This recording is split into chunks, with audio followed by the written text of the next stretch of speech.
இங்கு ஆண்டுக்கொரு முறை ரமலான் வரும் எங்கள் வாழ்க்கை நிலையில்லையே.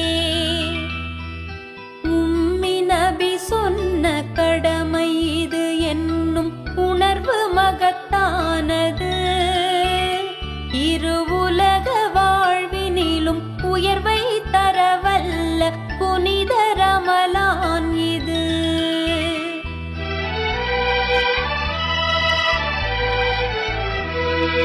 அருளை பொழிந்த நல் புனித மாதம், இதை இழக்க மனம் இல்லையே.